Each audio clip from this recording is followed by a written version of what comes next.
Tractor लाकर बंद कर दिया था दोस्तों। अब मैं बच्चों को लेने चल रहा हूँ, थोड़ी देर आराम करा के फ़ोन में एडिटिंग वगैरह करी वीडियो, तो अब जो है चल रहे हैं। एक बार बच्चों को लेकर आते हैं, बच्चों के स्कूल का आने का टाइम हो गया। टिंग टोंग। दोस्तों मैं बच्चों को ला के यहीं लेट गया था और यहाँ से उठ लिया वो। दोस्तों आज आज दिन बड़ा ही आलस से भरा हुआ।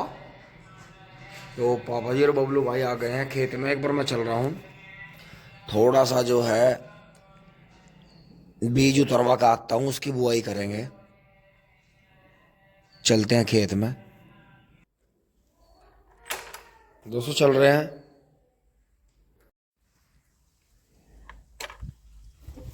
आ गए हैं जी 12 पे। सुकून तो खैर यही है। ओहो, ये तो हमारा मेड्डा भी सुद्धा नहीं हुआ, नहीं पड़ा। अब लो करेंगे आज ये सुद्धा। दोस्तों ये देखो जी, यहाँ किस तरह से खुंदाड़ मचा रखी। देखो नील गाय कितनी घूमी, वहाँ कितना ज़्यादा उन्होंने वो करा है। जिस आँख पे पैर रख दी होगी, आँख खराब हो गई होगी। तो यहाँ भी दोस्तों कुछ ना कुछ लटकाना पड़ेगा, कुछ बांधना पड़ेगा। ये नील गाय बहुत ज़्यादा ख़राब कर देंगी। बस दोस्तों नींद तो ऐसी जगह आवे है लौट के, पर बात हुई है कपड़ा होना चाहिए मुंह पे, शरीर के ऊपर। हवा इतनी ठंडी लगे है लौट के कि कपड़ा जरूर ओढ़ने को चाह। दोस्तों हमारा तो यो खूड भी नहीं बना दोहरे का। यो बनेगा, वो बनेगा, फिर वहाँ बनेगा, फिर इधर बनेगा। अभी तो मेरा फावड़ा काम बहुत रह रहा। टिंग टोंग। बबलू भाई और पापा जी गन्ना बीज उतार के जा लिए हैं। और दोस्तों कल बुआई करेंगे। अभी तो यहाँ गिल्ला है, देखें आप। अभी तो इनमें पानी है। थोड़ा फावड़े का काम करना होगा मुझे दोहरे पे। बाकी वहाँ सामने भी हमारे खेत में छोल चल रही है। ये देखा जी किस तरह गन्ना लमलेट हो गया। इधर भी देखो जी ओलावृष्टि ने अरे क्या कर दिया। और यहाँ भी देखो जी सामने ताऊ जी वाले खेत में ठेकेदारों की पूरी पलकटी बाजरी है। ये तो कल तक सफा कर देंगे इसे। ये तो पहला 50-50 पुलियों के गांडे काटे हैं जब छोलन बने हैं। आधी ट्रोली कल वहां से लाए थे, कुछ यहाँ भर ली थी।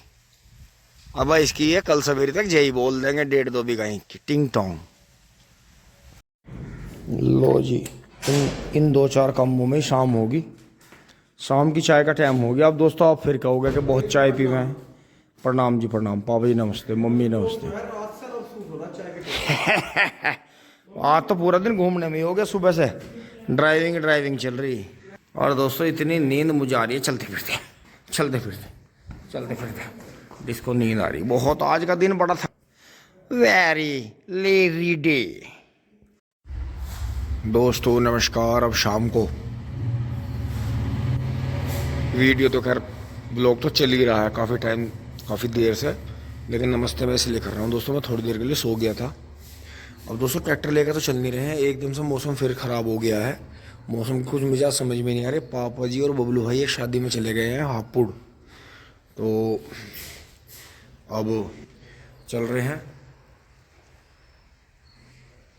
मोटरसाइकिल पे गोले लेके आते हैं, इसे नहीं ले चल रहे हैं दोस्तों। गोले इस पे ही अच्छे आते हैं। अब ये फिट है, इसमें नया प्लग बदल दिया था, इसकी टंकी कार्बोरेटर भी साफ़ कर दिए थे, वो ख़राब तेल निकाल दिया था। और ये मम्मी ने कट्टे अपने सारे धो के फिट कर लिए हैं, सुखा लिए हैं बढ़िया तरह। तो दोस्तों चल रहे हैं एक बार, फिर आके इन्हें सिलेंडरों को रखेंगे, क्योंकि दोस्तों ये बाहर से आते हैं तो गंदे से हुए रहते हैं। एक बार इन्हें बढ़िया तरह धो के और तब पूँछ पाँच के इधर रख देंगे, क्योंकि दोस्तों बाहर गया फिर पता नहीं कहाँ कहाँ गिरा, गंदी मिट्टी में गिरा, क्या क्या हाथ लगे, वो जूते चप्पल लेके इन पर चढ़ते रहते हैं, उतरते रहते हैं। तो दोस्तों ये भी हमने देखा है, जो घर में आपस में बातचीत होती है, कि ये भी जो है बढ़िया तरह से सैनिटाइज होकर साफ़ होकर तब रसोई में रखा जाना चाहिए। ये काफ़ी टाइम से मैं देख रहा हूँ कि हमारी जानकारी में भी 1-2 परिवार ऐसे हैं जो कि गांव में भी या शहर में भी बाहर से आने वाली चीज़ों को अच्छी तरह से बढ़िया डिटॉल वगैरह से साफ़ करके तब अपने घर में रखते हैं। और मतलब खासकर रसोई में तो दोस्तों बाहर की चीज़ बिल्कुल साफ़ होकर ही उसकी एंट्री होनी चाहिए।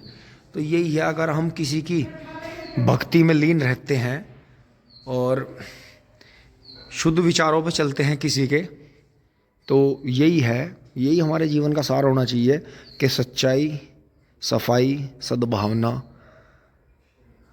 आपसी प्रेम भाव, भाईचारा, ये आप सफाई से ही सीख सकते हैं। जितने आप सच्चे और साफ होंगे उतना ही आप जीवन में आगे बढ़ेंगे।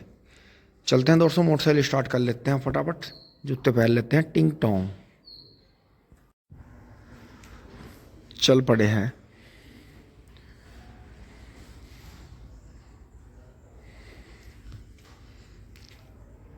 टिंग टोंग खेत में आ गए हैं। और ये देखें जी, अभी इधर तो कटा नहीं पर इन्होंने यो काट दिया सारा। वैसे काफ़ी लेट आए थे छोल में, तो अब देखते हैं कितनी पूली हुई। पूली गिनते हैं एक बार और गोले इस पे ही बांध के ले चलेंगे जितने भी होंगे, क्योंकि 3-4 गोले तो ये ले जाते हैं और इसमें जो 3-4 बचे होंगे वो ले जाएंगे। तो दोस्तों, अगर किसी को भाई को नया बीज नहीं मिल रहा है तो उनके पास में जो भी बीज है उसे बहुत अच्छी तरह से छांट के ट्रीट करके बो। खेत में मिट्टी में तैयारी जब करो तो खेत को तो ट्रीट कर लो ट्राइकोडर्मा से, बीज को ट्रीट कर लो जो इसकी दवाई आती है उससे, गन्ना ट्रीट करने की जो दवाई आती है, और बीज का शुद्धिकरण कर लो मिड-डे में से छांट के, जूने से ऊपर ऊपर का बोलो, आपको चौंकाने वाले रिजल्ट मिलेंगे। अभी 38 हमारे यहाँ दोराला शुगर मिल में रिजेक्ट वैरायटी नहीं है। बिना मतलब परेशान ना हो, अपना आगे बढ़ते रहे। हमें तो दोस्तों ये इसलिए काटना पड़ा कि अभी बारिश से मौसम ख़राब हो गया था। कोई भी भाई आपका जल्दी गन्ना नहीं बो रहे थे। जिन्होंने हमसे बीज बुक करा था वो हमारे ऐसे भाई हैं, उन्हें हम दें ना दें कोई नाराज़गी नहीं है। दूसरी बात ये थी दोस्तों, ये सारा ख़राब हो गया था, आपको पता ही था। देखो किस तरह फुलवाड़ी सी खिल गई, क्योंकि ये सब जो था 2-3 आदमियों का काम था। अकेले से नहीं बनता ये गन्ना, ना मिंदर से बनता, ना बाबा से, ना हमारे से। तो दोस्तों यही है, लेकिन फिर भी कोई बात नहीं, अब तो खैर ये कट ही रहा है, फिर भी काफ़ी ठीक ठाक खड़ा है। ये ज़्यादा गिर गया था। तो दोस्तों कहीं ये अगले महीने तक, बुआई के टाइम तक बिल्कुल ख़राब ना हो जाए, बिल्कुल इसका सन ना बन जाए, ऐसा पत्ती की तरह ख़राब ना हो जाए। क्योंकि दोस्तों नया बीज गिरने के बाद में कामयाब नहीं होता। इसकी तो आँखें वैसे भी उगलबा हैं, जरा सी आँख चल पड़ती गिरने के बाद में तो फिर किसान भाई कह देते हैं हम नहीं ले रहे जी, और उधर हमारा वजन छोड़ देता है 1 महीने बाद। तो इसलिए दोस्तों हम सभी से माफ़ी मांगते हुए हम जो है इसे मील में ही डालना हमने बेहतर समझा। टिंग टोंग गोले लेकर चलते हैं। बंद गया है जी, 5-6 गोले हैं तो इस पर लिए चलते हैं। इसमें मेन स्टैंड है इसलिए इसमें अच्छे बन जाते हैं, और दूसरे वाली का टूट गया था। तो दोस्तों इसमें जो है वीडियो के माध्यम से बताना कि अब तक जितने भी गन्ने हुए उनके हमने भी बहुत दिनों से, हम छोटी सी उम्र से गोले उठा रहे। और देखो इसमें ना तो गांड ना कट रहा, ना इसमें गोला कट रहा। इसमें छोल इस तरह की हो रही है कि इसकी जो पत्ती है दोस्तों, इतना वजन है गोले में कि 1 पूली का 1.5 पूली का गोला है या 2 पूली का भी गोला है। इतना मतलब वजन है इन हरे पत्तों में कि मतलब कमाल है। खुद आप ये खुद बताएंगे कि इसके जो है ना, इनमें इतना वजन है। तो इस वजन का ही ये मतलब है कि मीठा गोला है, मिठास है, और पशु भी चाह के खाते हैं। 13,235 का गोला, तो ये बात है जी। अब आप ये देखो इस पट्टी सी में ही, ये 1.5 बीघे तो होगा नहीं, 1.5 बीघे से थोड़ी कम है इस साइड में, बाकी 2-2.5 बीघे नंबर इधर है। तो काफ़ी अच्छा जो है गन्ना निकला, ऊपर वाले ने बहुत अच्छा दिया। और दोस्तों मैं तो ये सारी करामात, पिछली बार आपने देखा था बारिश ज़्यादा होती रही थी तो इसमें डैमो वगैरह हुए थे, पत्ती जुती थी। और पहले भी एक बार पत्ती जुत के 65-10 एक्सल आया था दुराले वाले चांदवीर और ब्रजबीर भैया आर का 4x4। तो इस खेत में 2 बार पत्ती जुत गई। अब ये वाली फैलवा देंगे, फिर अगली बार करेंगे इसमें दोबारा भी, और तीसरी बार भी अगर होती है तो तीसरी बार इसे भी चाहे कम हो इसमें 13,235, तीसरी बार भी करने की कोशिश करेंगे। क्योंकि दोस्तों पत्ती से बेनिफिट है इसमें बहुत सारे, क्योंकि सारी जितना भी अडंगा ज़मीन में है और हम डाल रहे हैं, मौसम से भी लेके ये पत्ती ही गन्ना बनाती है। तो गन्ने से ज़्यादा ताकत पत्ती में है। तो बस ये समझने की बात है, और जिस दिन हम समझ जाते हैं उस दिन सारी कहानी हमारे सामने एक लाइब्रेरी ही खुल जाती है। दोस्तों अब चलते हैं घर फटाफट।